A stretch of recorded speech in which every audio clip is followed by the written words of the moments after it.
Die kommissie van ondersoek wat die Marikana-slagting ondersoek het onder meer aanbeveel dat die polisie maatreëls instel om beter openbare orde polisieering te verseker.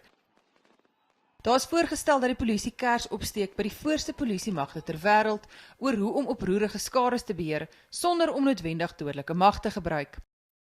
Die taakspan wat moet verseker dit gebeur, bestaan uit 'n regter, 'n regsverteenwoordiger en verteenwoordigers van polisievakbonde. Die minister van polisie wil hê beamptes moet voorbereid wees vir enigiets.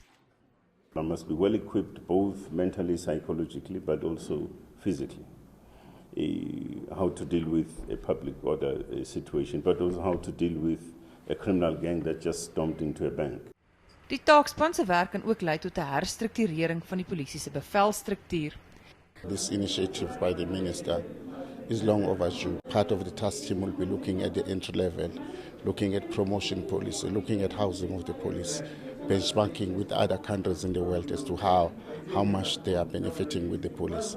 Our men and women in blue are under severe pressure when they've got riots and so forth. We do not want to see any form of Marikana happening again. So out of this task team, I think we'll be able to beef up the units like the public order policing. Daar word gehoop die taakspan se werk gaan beamptes help toerus om tonele soos die in die toekoms te verhoed.